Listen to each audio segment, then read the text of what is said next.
Primeiramente, boa tarde a todas e todos, né? Esse é o terceiro seminário do Núcleo de Pesquisas, né? Esse seminário ele tem o objetivo de dar visibilidade à pesquisa, à extensão e outros projetos dos docentes da ENSE, né? Projetos coordenados por docentes da ENSE. E hoje a gente tem três projetos bem diferentes aqui, né? A professora Andréia Diniz, que vai falar de um grupo de pesquisa sobre Big Data e estatísticas públicas, a professora Renata Bueno, que vai apresentar um projeto de extensão da ENSE, e o professor Eduardo Correia, que vai apresentar o seu livro publicado em 2019 sobre o Pandas Python. Eu gostaria, primeiramente, de agradecer a presença de vocês, agradecer por terem aceitado esse convite, né? E cada palestrante vai ter de 12 a 15 minutos para falar. Quem tiver dúvidas pode mandar a pergunta aqui no chat, que eu leio ao final, ou então, né, levante a mãozinha que eu abro o microfone no final das três apresentações para fazer uma pergunta. Eu vou iniciar a gravação, esse seminário é gravado, tá? Antes de passar a palavra para a primeira palestrante, que vai ser a professora Andréia. Então tá, obrigada, boa tarde a todas e todos, obrigada, Beth, pela apresentação, pela introdução, pela oportunidade de estar aqui, né, dividindo com a comunidade acadêmica da ENSE e também de outros colegas de outras áreas do IBGE, não tenho certeza se tem gente de fora, mas pelo menos colegas do IBGE e colegas da ENSE, alunas e alunos, também eu vi aí na lista de participantes. Como a Beth disse, eu vou falar um pouquinho sobre um grupo de pesquisa, esse grupo de pesquisa é chamado Big Data e Estatísticas Públicas, como o nome diz, o objetivo é trabalhar o uso de Big Data para estatísticas públicas, então vou falar um pouquinho sobre esse grupo e sobre a oportunidade de participar, porque assim, esses projetos da ENSE, projetos de extensão, projetos de pesquisa, e eventualmente projetos que preparam publicações, como foi o caso do livro do... Desculpa, Eduardo. Principalmente os de pesquisa e os de extensão são oportunidades que estão abertas a todas as alunas e alunos da ENSE. É claro que tem regras, é claro que tem número de vagas limitadas, mas são trabalhos que estão à disposição de alunas e alunos, principalmente, mas também de outros professores, professoras e colegas do IBGE. Então, assim, é um momento bem bacana que a gente consiga juntar projetos diferentes no mesmo dia.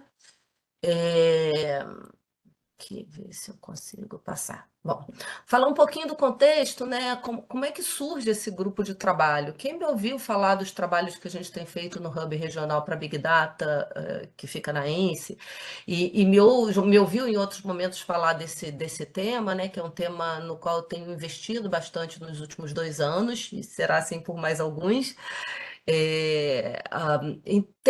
Já me ouviu falar desse contexto, né, que é um contexto que não é novo, não é a era do Big Data que trouxe esse contexto, né, mas é um contexto desafiador, onde a gente vê o declínio do financiamento da produção estatística, especialmente produção de estatísticas oficiais, institutos nacionais de estatística, órgãos públicos que produzem estatísticas oficiais, que traz um aumento de uma pressão para a busca de novas fontes de dados. Big Data é uma delas, mas assim, a pressão para a busca de novas fontes ela é real, concreta.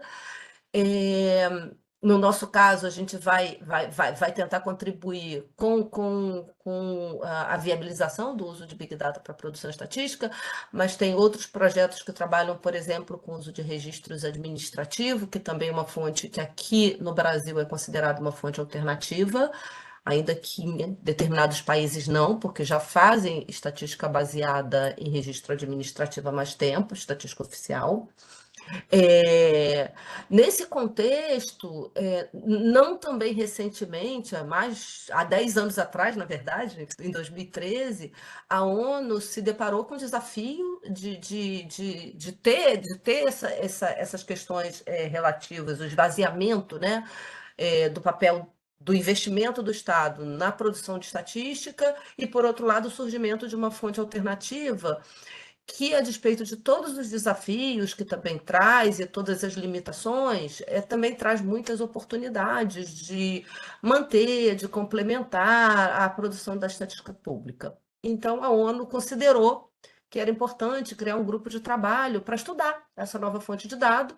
Esse grupo de trabalho já passou por alguns nomes, o primeiro foi GWG, Global Working Group, e o último nome, que é o nome atual, é UNCBD, que é United Nations Committee of Experts on Big Data and Data Science. Bom, esse é o nome que tem hoje, e esse grupo vem há 10 anos investindo no desenvolvimento de métodos, de técnicas, na discussão de desafios como confidencialidade, como qualidade, como acesso a dados, mas também na discussão de métodos para fazer com que a Big Data possa ser usada para a produção de estatísticas oficiais. Num levantamento inicial que fez em 2018, a ONU viu que já era real e concreto em muitos países o uso de imagens de satélite, dados de radares, de medidores, de telefonia móvel, web scraping, né, que é buscar dados na internet, para a produção de ODS, pelo menos dos ODS 1, 2, 5, 6, 11, 14 e 15. Então, é um cenário real e concreto, isso tem acontecido em outros lugares do mundo. E só um minuto, porque é sempre complicado. E é nesse espaço que esse grupo de trabalho tenta colaborar, né? Tenta colaborar proporcionando um espaço de discussão e de experimentação para entender limites e potencialidades do uso de Big Data para a produção estatística. Não é um espaço de produção de estatísticas oficiais, mas é um espaço de discussão do potencial desse tipo de fonte para a produção da estatística. Esse grupo é um grupo que é certificado no CNPq, né? Ele foi cadastrado e foi certificado pela ANSE, então é reconhecido pela ANSE como um grupo oficial de pesquisa. Está na plataforma Lattes, nesse endereço pequenininho que está aqui em cima, embaixo do nome, mas eu vou dar o endereço também no final e vou deixar os slides disponíveis. Quem quiser pode ir lá consultar em outro momento. O nome é Big Data Estatísticas Públicas, é um grupo que foi criado esse ano, né, de 2023, é um grupo que está praticamente começando, tão logo a gente termine o processo seletivo do PIBIC e do PPAG, que são as grandes entradas em projeto de pesquisa da ENSE para alunas e alunos, a gente vai começar a fazer os trabalhos nas diferentes linhas, que são na verdade, 4 linhas. Esse grupo, além de ter sido certificado, de ser certificado, ele é um grupo também que contribui para a execução do plano de trabalho do Hub Regional da ONU para Big Data, que fica no Brasil, é sediado na ENSE, mas que serve a América Latina e Caribe. Então, vocês vão ver que tem uma linha de pesquisa desse grupo que trata do uso de Big Data na América Latina e Caribe. Bom, aqui estão. Beth, você me avisa quando faltar 5? Obrigada. Aqui estão as 4 linhas que eu falei que fazem parte, né? Porque grupo de pesquisa pode ou não ter mais de uma linha e cada linha corresponde a um projeto. Então, dentro desse grupo, a gente tem 4 linhas, 4 projetos. Um para estudar o uso de Big Data e indicadores ODS. A gente já fez ano passado um PIBIC também com indicador ODS 1161, que trata do destino, a distribuição do lixo, né? A gente chama de resíduo sólido urbano, mas do lixo produzido depois de coletado. E tem uma parcelazinha que é não coletada, e a gente fez ano passado um projeto de PIBIC para melhorar a estimativa da quantidade de lixo produzido. Na verdade, o indicador total de lixo produzido por destino, distribuído por destino. E o que o Brasil calcula é total coletado por destino. A gente fez um projeto para usar imagens de satélite, identificar o lixo não coletado e melhorar a estimativa do denominador desse indicador. E esse ano a gente vai estar trabalhando com um outro indicador, que é o 1111, que tem a ver com assentamentos humanos precários. Né? Então, isso é o que é essa linha de pesquisa. A gente quer, a cada ano, tratar de um projeto novo, com começo, meio e fim. 12 meses é um prazo bacana para estudar um tema. Nessa linha, a gente tem 4 estudantes e 4 pesquisadores e pesquisadoras. A gente tem uma segunda linha que vai trabalhar com confidencialidade. Confidencialidade é uma das questões muito importantes quando se pensa Big Data, especialmente aquele tipo de Big Data que não está disponível na internet, mas excluindo esse tipo de Big Data, né? Dados de redes sociais também tem questões de confidencialidade associadas. Aquilo que eu mostro não significa que eu quero que as pessoas usem, então também tem. Mas principalmente afeta o acesso a dados, que são dados identificados de consumo, dados de transações, dados de telefonia móvel e outro tipo de dado. Então, tem uma linha de pesquisa dentro desse grupo de pesquisa que trata de confidencialidade. Técnicas que podem ser utilizadas por ambas as pontas, aquele que fornece o acesso ao dado e aquele que recebe o acesso ao dado e tem o compromisso com a confidencialidade. Então, esse grupo vai discutir isso, uma discussão bem bacana. Uma outra linha de pesquisa é a linha de qualidade Big Data. Essa primeira linha eu coordeno, a segunda linha o colega do IBGE, Augusto Fadel, coordena, e qualidade em Big Data, a Beth coordena, a professora Elizabeth Polito, que é outra questão muito importante, porque a gente sabe que Big Data tem muitas das fontes de Big Data, introduzem viés na hora de fazer estimativa, né? Carregam viés, na verdade, e aí o que a Beth vai discutir é um pouco de qualidade em Big Data. O que se pode fazer com isso framework, não consigo lembrar o nome, Beth. Fala aí. Tá, 5 minutos. Enfim, pensar como é que seria qualidade em Big Data, e a última linha de pesquisa é o uso de Big Data em institutos de estatística na América Latina e Caribe. Então, são as 4 linhas desse grupo de pesquisa, todas elas estão abertas a alunos e alunas, professores, professoras e técnicos e pesquisadores do IBGE, enfim. Só um momento. Já estou terminando, Beth. Todas elas estão abertas, todos são muito convidados, muito bem-vindas, bem-vindos. Se vocês quiserem mais informação sobre o grupo, como eu falei no começo, a gente está começando agora, as 4 linhas estão começando agora, o grupo já começou tem 2 meses, 3 meses, e a gente, por enquanto, gastou o nosso tempo discutindo conceitos, definições de Big Data e também aplicações de Big Data. Então, o grupo que já está desde o começo já está mais ou menos na mesma página sobre o que é Big Data e quais são as aplicações. Mas as pesquisas em si vão começar, como eu disse agora, quando terminar a seleção do PIBIC e do PPAG, provavelmente em setembro, não é isso, Renata? Que a gente vai ter todo mundo de PIBIC e PPAG. Então, vai começar em setembro, o que não significa que a gente ainda não está trabalhando, a gente está. Então, quem tiver interesse pode se juntar ao grupo o quanto antes, para já estar bem organizado ali, azeitado com o tema, até começar a entrada dos últimos alunos e alunas desse ano. Tá? Aqui está o link para o grupo, tem um espelho, né? Eles chamam de espelho lá, e lá tem todas as informações, tem texto, tem várias coisas, então fiquem à vontade para ir lá. Vou agradecer, aqui é meu e-mail e o da Beth, porque no CNPq você tem um líder e um co-líder.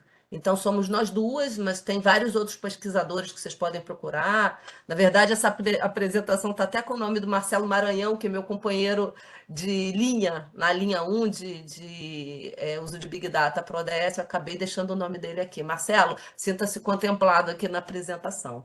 Gente, muito obrigada pelo interesse, pelo ouvido. Beth, é com você, obrigada. Muito obrigada, Andréia. Eu vou passar para a próxima apresentação, como eu tinha mencionado no início, né? As perguntas vocês podem fazer no chat ou ao final, só levantar a mão que eu abro o som, né? Mas nesse momento eu vou passar para a próxima, vou concentrar tudo no final. Bom, então a próxima apresentadora é a professora Renata Bueno, né, que, como eu mencionei, vai apresentar um projeto de extensão. Renata, só um segundinho que eu estou achando aqui você para liberar o som. Achei. Foi. Beleza. Estão me ouvindo? Quer que eu desligue o ar ou tá com o som? Tá ótimo? Tá, beleza. Bom, então, boa tarde a todos e todas. Obrigada, Beth, pelo convite. É sempre bom, né, falar um pouquinho do nosso trabalho, trocar figurinha e ideia com a comunidade, né? Então, vou compartilhar aqui a tela. Deixa eu só... Acho que eu vou compartilhar minha tela toda porque eu estou no navegador e eu não sei... Não, deixa eu ver se eu consigo.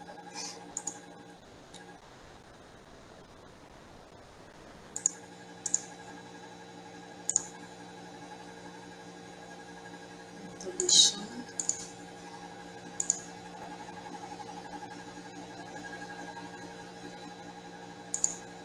Só um minutinho.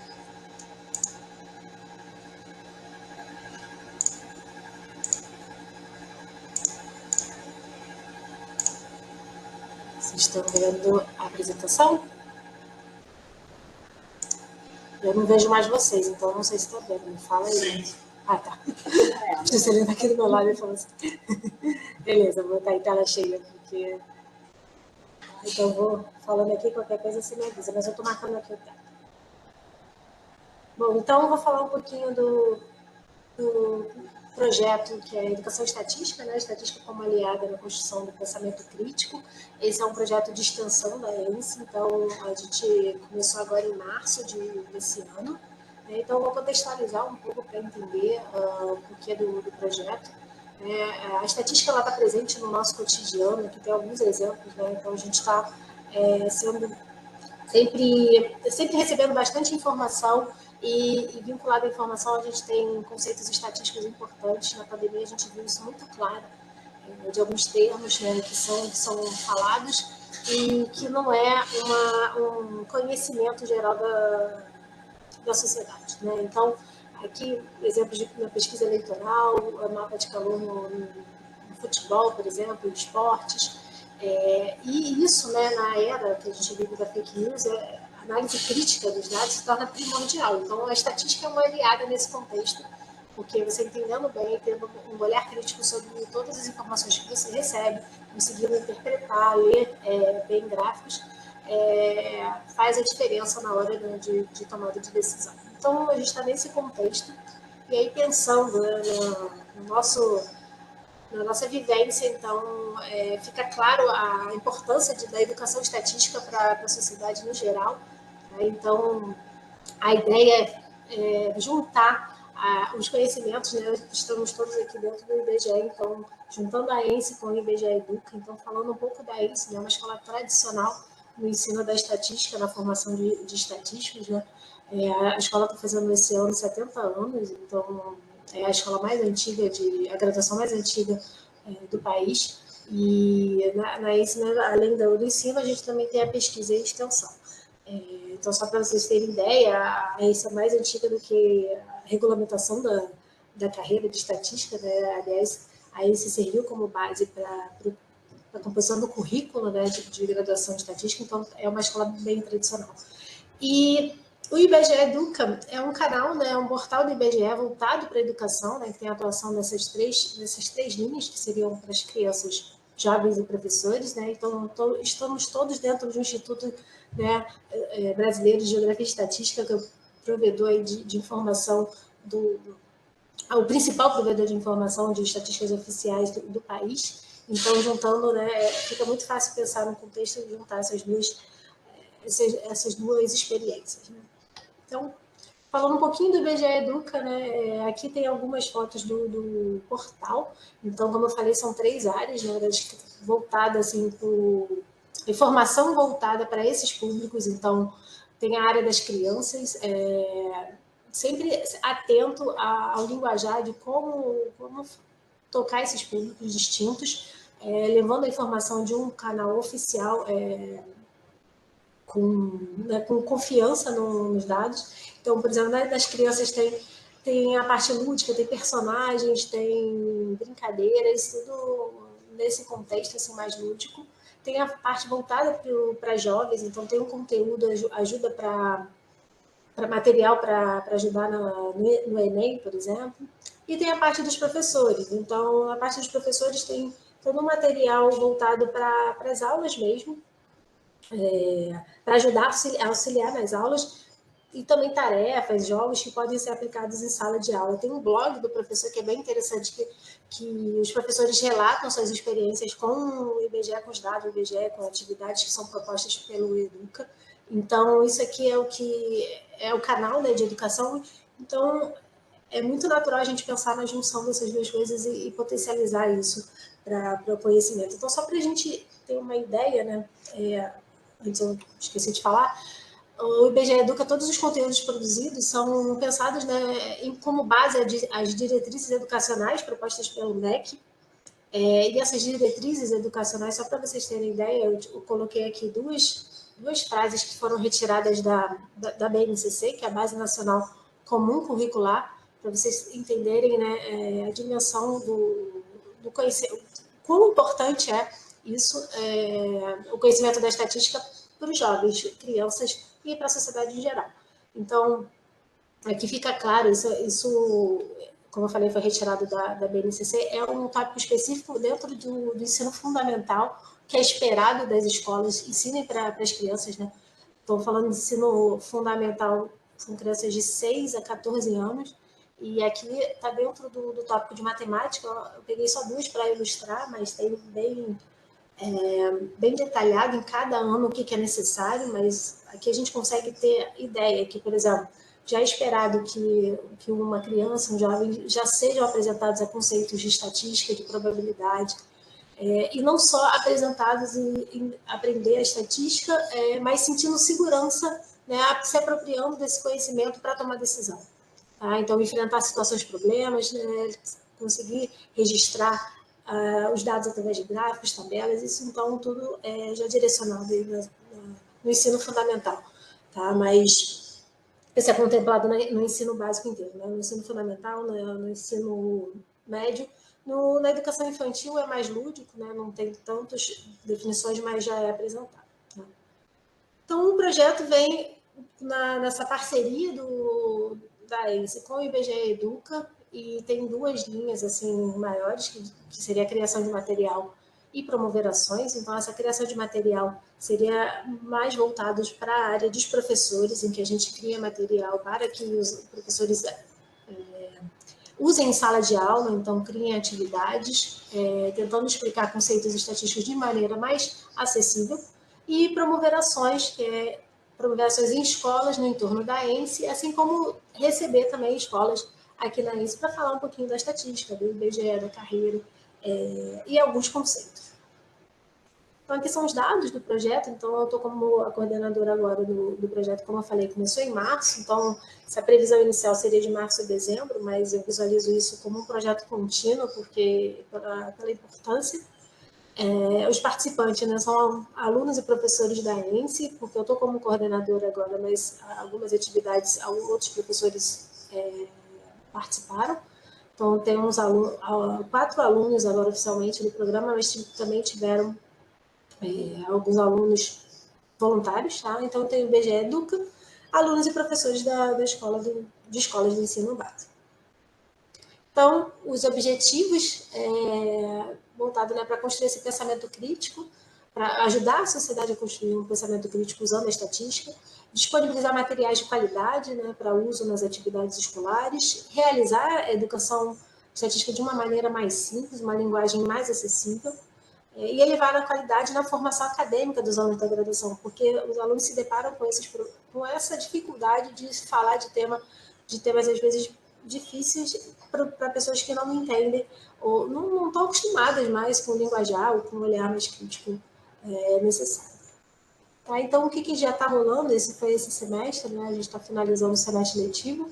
Então, aqui a equipe, né, então são os 4 alunos que estão participando desse semestre, junto comigo. E aqui foi uma atividade que teve aqui na ENSE, que foi comemorativa dos 70 anos, que é o ENSE Portas Abertas. Então, a gente teve 2 dias que a gente recebeu a escola, o 9º e 8º ano da escola aqui da frente, da ENSE, né, ao longo de Vilas Boas. E foi uma atividade que a gente falou um pouquinho da carreira, falou um pouquinho do IBGE Educa, e fez uma atividade sobre fake news com tarefas. Foi bem legal.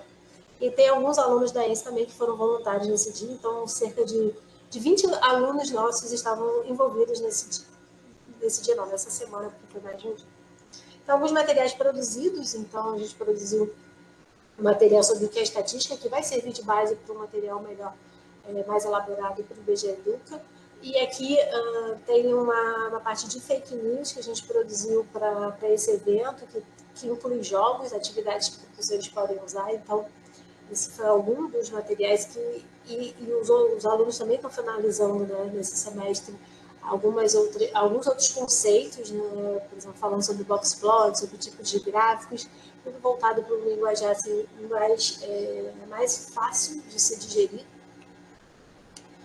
E os passos futuros, né, que eu visualizo, que a gente não visitou escolas nesse semestre, mas eu acho que é o próximo passo natural.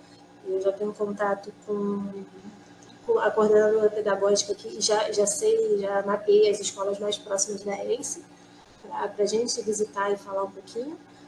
Ajudar, eu vejo muito a ponte para a gente conseguir ajudar, além dessas visitas, falar da estatística, ajudar a divulgar as pesquisas do IBGE, as informações produzidas pelo Instituto, e tornar a ENSE aberta à visitação. A gente fez essa atividade no ENSE Portas Abertas, abrindo a escola, mas eu acho que é algo para se tornar uma realidade assim, mais frequente e deixar quem quiser conhecer a escola, a gente fazer uma atividade. Então, é isso. Obrigada pelo tempo de vocês e fico à disposição para comentários e tudo. Muito obrigada, Renata. Próximo apresentador é o Eduardo. Já temos algumas perguntas aqui, né? Eu vou ler no final. Eduardo, vou abrir o seu áudio.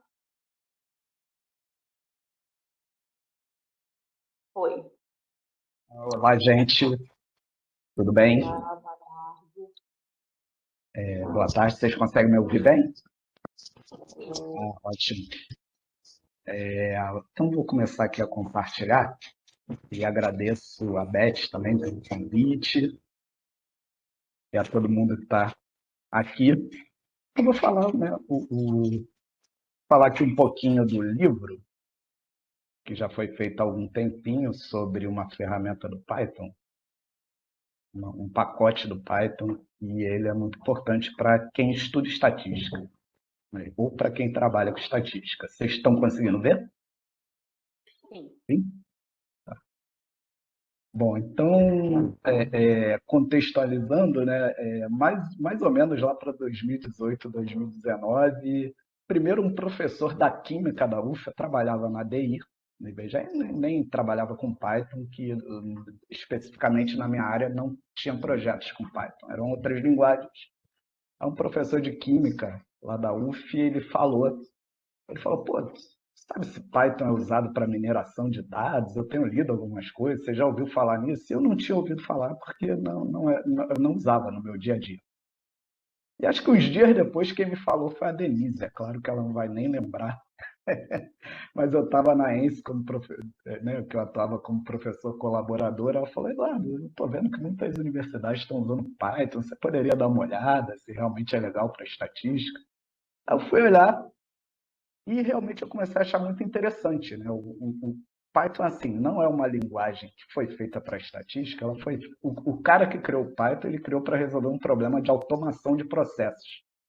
Só que, assim, como efeito colateral, acabou que ficou boa para estatística por uma série de razões. Ela é interativa, né? Você escreve menos código, o jeito que você visualiza os dados é interessante. As pessoas começaram a usar.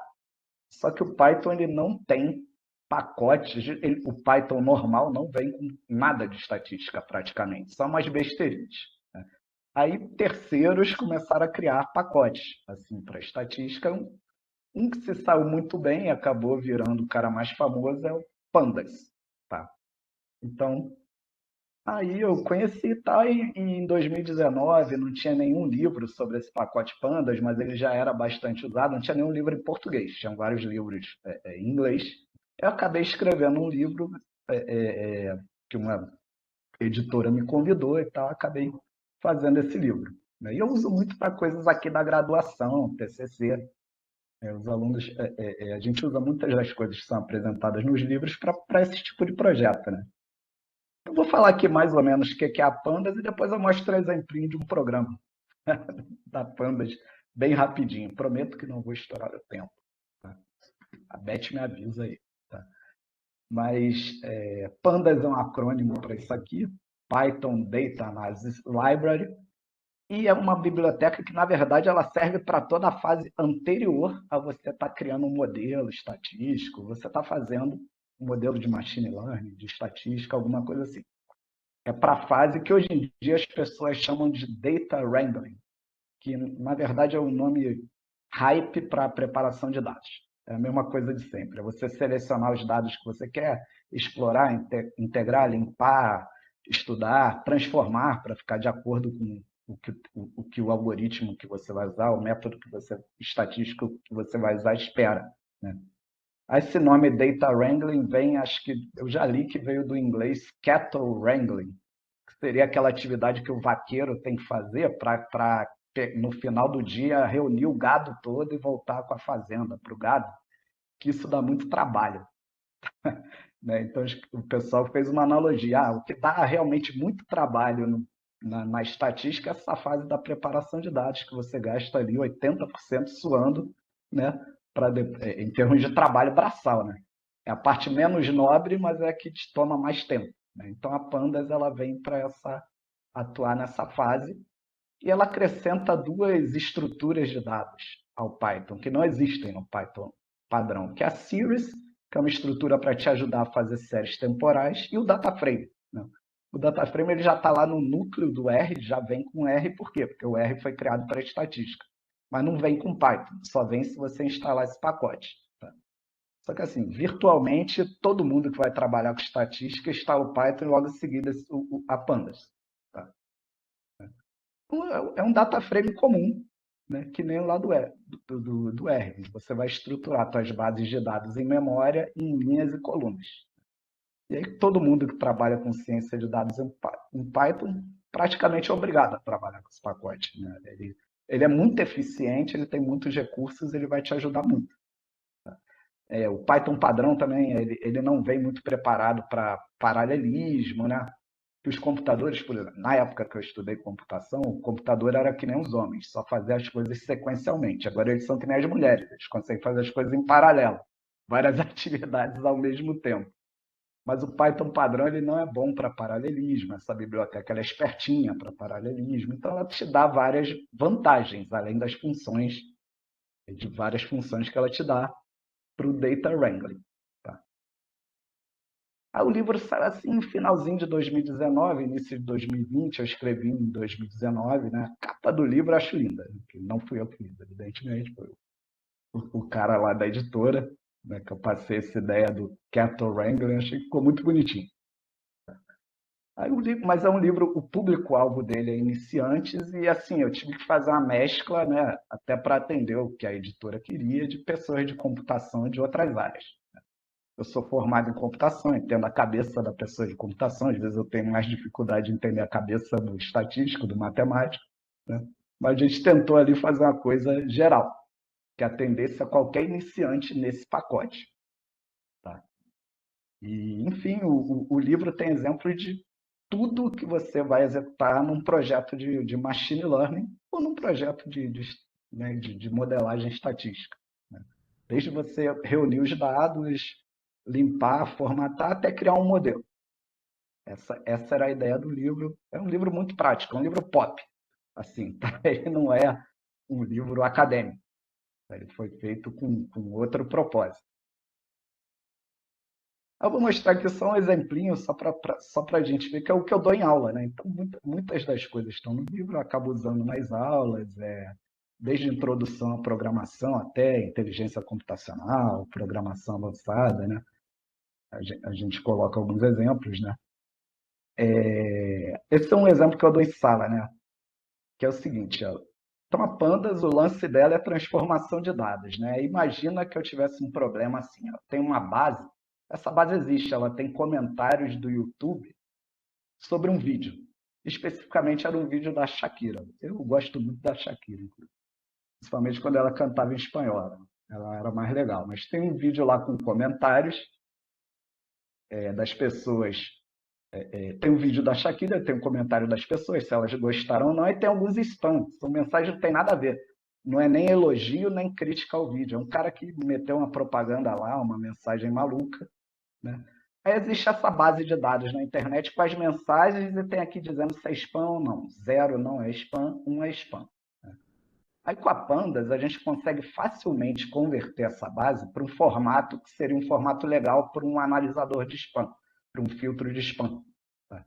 Que aqui a gente pode pegar esse texto aqui e criar 3 atributos a partir dele, 3 variáveis. Né? Se o texto possui um link ou não, o número de caracteres do texto e o percentual de letras maiúsculas em relação ao total de letras. Né? Que é muito comum que no spam, que nem isso aqui, ó, tem um link embutido, que é o link da propaganda do cara. É muito comum que no spam eu tenha um número de caracteres muito maior que é o que esperado para um comentário ou um e-mail. E também é comum que no spam tenha muitas letras maiúsculas. Não é o caso desse aqui. Esse cara se enquadra nos 2 primeiros. Né? Nas 2 primeiras características, mas não na última. Mas são 3 indícios, né, de que um e-mail pode ser spam. Então a gente faz esse exercíciozinho, converter essa base usando a Pandas, né, a base original, para essa que eu poderia usar qualquer método da estatística para criar um classificador de spam, né, que eu fiquei aqui só com variáveis binárias, numéricas, reais, né, contínuas. Quanto tempo eu tenho aí ainda? 6 minutos e 15 segundos. 2 minutos? 6. 6? 3? 6. 6 anos, então vai dar. Então aqui é só para ter uma ideia, deixa eu aumentar um pouquinho, só para ter uma ideia que o programa, né, para você fazer isso que eu mostrei fica bem pequenininho. Eu estou aqui importando a base original, que está lá, está na internet, está no GitHub. Os comentários aqui. Era a música da Shakira da Copa do Mundo, música antiga. Aí tem aqui, eu importei a base de dados, ela tem 370 observações. Então, eu só importei 2 colunas, que é o conteúdo e a classe, aí está aparecendo aqui a base de dados. Né? Então, nada do que está aparecendo aqui é spam. Mas a gente pode navegar aqui. Ó. Aqui tem um spam. É um cara fazendo uma propaganda, aí está marcadinho aqui como spam. Né? Só que nenhum método para classificação de spam você pode passar o texto direto. Né? De alguma forma, você tem que estruturar esse dado, converter para algo que seja numérico. Então, para você fazer isso com a Pandas, é só você criar as funçõezinhas para você fazer essa conversão. Eu criei 3 funções. Uma que pega o total de caracteres do texto, uma que vê qual é o percentual de letras maiúsculas em relação a todas as letras e uma para testar se possui um link. Você cria as funçõezinhas que você quer e depois você aplica as funções na base de dados. Então você tem toda a liberdade aqui de usar tudo do Python para criar essas funções. Você vai aplicar e você ganha aqui essas coluninhas, né? Que vão ser as colunas que você vai usar no teu modelo. Né? Se o e-mail possui um link ou não, o total de caracteres e o percentual de letras maiúsculas, se é um spam ou não, falso ou verdadeiro. Então, quando o cara tem assim, quando a pessoa vai ficando mais experiente na Pandas, ela vai escrevendo cada vez menos código, né? Ela sabe cercar mais o problema, testar mais. Né? Aí depois você faz a conversão, aí ela tem recursozinhos, pô, peraí, deixa eu ver qual é a frequência de e-mails que não são spam e que são spams. Deixa eu ver quantos não tem link e quantos tem link. Essa do link não vai ser uma boa coisa aqui. Você pode subir aqui e fazer hipótese, testar outra hipótese. Dá para fazer gráficos também. São gráficos, mas seriam para essa fase exploratória. Não são gráficos de produção, são gráficos para você estudar uma variável da tua base de dados, ou algumas variáveis. Né? Aqui, por exemplo, eu fiz deixa eu ver, aqui vai ter o box plot do total de caracteres das mensagens. A gente está vendo que acima de 200 e pouquinhos caracteres, né, seriam os outliers aqui, né? Então, são caras suspeitos de serem spam. Então, você consegue transformar, visualizar, estudar. Esse que é o propósito dessa biblioteca. E, embora a gente não tenha um projeto de pesquisa sobre a biblioteca, ela acaba sendo usada em vários e vários PIBICs, monografias, etc. Basicamente era isso. Obrigada, Eduardo. Eu gostaria de parabenizar você, a Renata, a Andréia, pelos projetos excelentes que foram apresentados aqui. Eu estou como moderadora, mas eu estou como espectadora também, né? O projeto da Andréia, como eu participo, eu já conhecia um pouco, mas eu adorei assistir todos, né? A gente sempre aprende mais, mesmo vendo o próprio, e adorei ver o da Renata e o seu, que eu não conhecia tão a fundo. E acho que pelo número de participantes que nós tivemos aqui, né, acho que também agradou bastante ao público. Então, mais uma vez, obrigado por aceitarem estar aqui. Eu vou ler algumas perguntas e abrir novamente o microfone, né, para os apresentadores. A primeira pergunta que tem aqui é da Marília para a Andréia, né, que quer saber se o grupo de pesquisa estará aberto para voluntários ou ouvintes. Aí, foi, Andréia, abrir seu microfone. Tá, obrigada, Beth. Obrigada, Marília, pela pergunta. O grupo é aberto, sim. Na verdade, a gente trabalha, eu não chamaria de voluntário, mas de pessoas, pesquisadores que queiram se juntar ao grupo. Pode se juntar à vontade. Ouvinte é uma outra coisa, porque ouvinte pressupõe que a pessoa vai estar ali para ouvir e não vai engajar. Aí a gente acaba não sendo bacana, porque aí não é uma experiência boa para o grupo e nem para a pessoa. Então, assim, se quiser se engajar voluntariamente, pode se engajar. Na verdade, no momento, a gente tem pedidas 2 bolsas de iniciação científica e todos os demais pesquisadores do grupo são ou do IBGE, ou da ENSE, ou né, alunas da ENSE, que estão trabalhando sem bolsa, né? Isso é isso que você chama de voluntária, sim. A gente, na verdade, quase ninguém lá tem bolsa, né? A gente vai ter, com sorte, né, Renata, 2 bolsas, talvez nem 2, porque como tem muitos projetos de iniciação científica, talvez a gente só consiga uma bolsa para cada projeto. Então, sim, sem bolsa, quem tiver interesse pode se juntar. Obrigada, Renata. Renata, não, Andréia. Porque eu já ia ler a próxima aqui, né? A Denise fala do projeto de extensão, né? Dá parabéns, dizendo que o projeto é maravilhoso. E a Raquel faz uma pergunta aqui para a Renata. Oi, boa tarde, parabéns pelo projeto. A minha filha estuda na Escola Orlando. As atividades serão desenvolvidas apenas para o 9º ano ou depois será para os outros anos? Ela está no 7º ano agora. Deixa eu abrir aqui.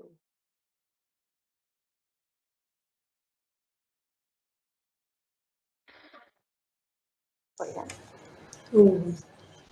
Obrigada, Raquel.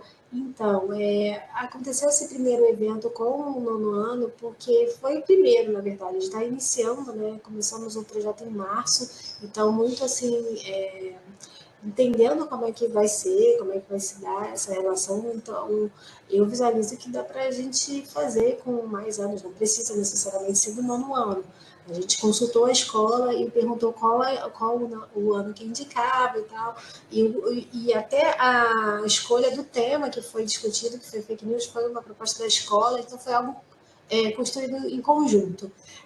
Mas eu não visualizo problema nenhum. E eu, na verdade, a minha ideia para o próximo semestre é a gente aumentar. Então, mas a gente faz visitas, porque trazer às vezes para o que a gente vê é que fica um pouco difícil em termos de transporte. Óbvio que a escola Orlando aqui em frente é muito mais fácil. Então, eu acredito que essa parceria que a gente faz com a escola, a gente consegue também expandir. Mas eu estou em contato com a coordenadora. Eu já falei, vamos fazer mais coisa, com certeza. A sua filha com certeza vai conhecer aqui. Renata, tem uma outra aqui para você também, da Marília, né? se existe possibilidade de parceria do projeto de extensão e a ENSE de Portas Abertas com movimentos sociais. Né? Sou coordenadora da Rede Emancipa e tenho interesse em construir parcerias. Oi, Marília, obrigada pela pergunta.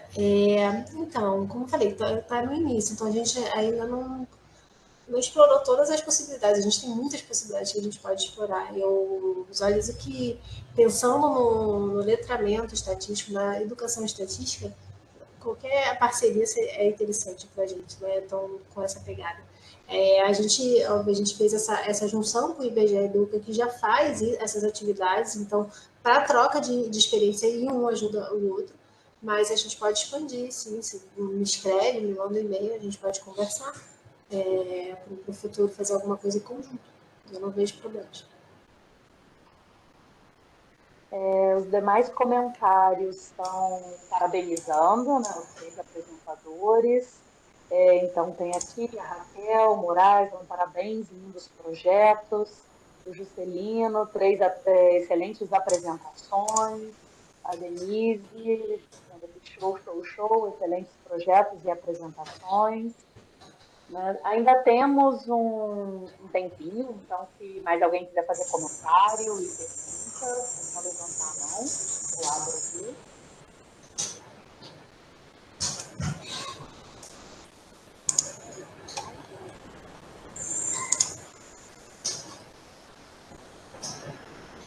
Bastante. Andréia, quer fazer algum comentário? Não? Oi. Obrigada, Beth. Então, aproveitando esses minutinhos finais, para fazer uma propaganda, a ENSE tem mais de 50 projetos de coordenados por docentes da ENSE. São projetos de pesquisa, projetos de extensão e projetos que envolvem ou resultaram na preparação e publicação de livros. Esses projetos eles estão descritos no catálogo de projetos da ENSE, que fica na página principal da ENSE, no carrossel que fica à esquerda acima, né? É o que fica rodando, aquele que fica mudando as capinhas. Esse catálogo tem uma capinha rosa, então quando rodar e parar numa capinha rosa é só clicar. Clicando ali vocês vão para o catálogo e ali tem todos os projetos que foram cadastrados no ano passado. A gente vai atualizar, esse catálogo vai ser anual, a gente vai atualizar esse ano, também está esperando finalizar a seleção do PIBIC e PPAG, porque aí a gente vai começar a fazer a atualização e até o final desse ano a gente vai ter uma nova edição do catálogo com os projetos cadastrados nesse ano de 2023, que nós já sabemos que serão mais projetos do que a gente tinha até o ano passado, porque a gente soube ao longo do percurso que, como foi o primeiro ano de preparação do catálogo, alguns projetos não foram cadastrados. Então vai ter mais coisa lá e tem projetos novos também, o que a Renata acabou de apresentar, o que eu acabei de apresentar, são projetos novos de 2023. Como esse catálogo vai ser incremental, né? A cada ano a gente vai acrescentando os projetos novos, vocês percebam que lá tem os projetos antigos e os projetos até que já foram encerrados, então tem que prestar atenção na data. Se já tiver sido encerrado, não tem como se candidatar. Mas se tiver interesse de se juntar a algum projeto, lá tem nome do discente, do discente responsável.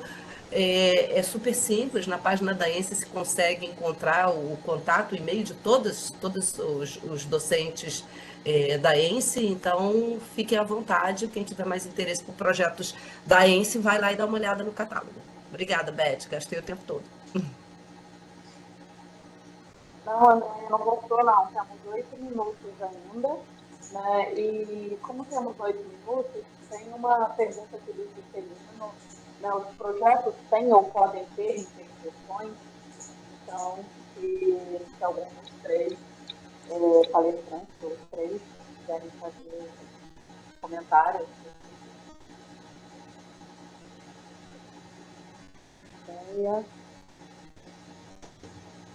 Se Renata quiser também, pode falar antes, Renata. Quer? Pode falar, André, pode falar. Tá, então, pode ter interseção, mas normalmente não tem, porque já é tão difícil coordenar um projeto, um coordena o outro, é bem difícil ter interseção. O que acontece é que, às vezes, os projetos eles são irmãos dentro de um mesmo grupo, que é o caso desse grupo que eu apresentei, e é também o caso do grupo Generis, da ENSE, que trabalha com questões de gênero, e que esse ano apresentou 2 projetos como projeto de iniciação científica, e tem mais, não tem só esses 2. Então, eles podem ser irmãos, e aí o que acontece é que, como estão dentro de um mesmo grupo, há um espaço de troca, né, entre os diferentes projetos, mas não interseção no projeto em si, eu não conheço nenhum. Não sei se Renata conhece alguma interseção. Se Ria em Dados tem interseção com esse da escola, não, né? Não. Eu concordo com a sua fala, assim, eu acho que ainda não, assim, mas talvez no futuro, assim, no momento não tem interseção, mas podem ter, quem sabe. Eduardo, quer fazer algum comentário? Pensando assim, eu lembrei de extensão, na verdade, que tem um projeto para ensinar R, né, professores, né, e eu poder, se fosse mudar para Python, né, mostrando a biblioteca seria fácil, né? Então seria um forte candidato, uma interseção.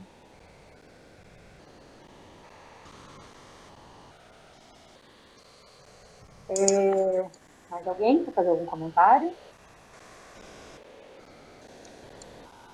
Então, gente, vamos encerrar com ainda 6 minutos de tempo, né? Todo mundo muito pontual. Mais uma vez, obrigada à nossa audiência, que chegou aí a cerca de 50 pessoas, né? Obrigada a todos os palestrantes. Nos vemos no 4º seminário, que eu não me... Andréia, você lembra o mês? Fugiu aqui. Espera aí, deixa eu abrir aqui. Né? Teremos outro para apresentar mais projetos dos docentes da INSE. Abri aí, Andréia. Deve ser em setembro, está previsto para setembro, mas aí também depende, às vezes, quando tem evento, a gente fica tentando, né? Mas em princípio é em setembro. Eu estou pondo aqui no link o. Ah, alguém já pôs, Juscelino pôs, do catálogo, né? Obrigada, Juscelino, você já pôs. Não, tá previsto para setembro, Beth. Ótimo. Então, teremos ainda outra oportunidade esse ano, né, de conhecer mais a fundo outros projetos da INSE. Tá? Uhum. Muito obrigada, uma ótima tarde. Nos vemos em breve. Obrigada, gente. Obrigada, Beth. Obrigada, pessoal, pelo interesse. Tchau, tchau.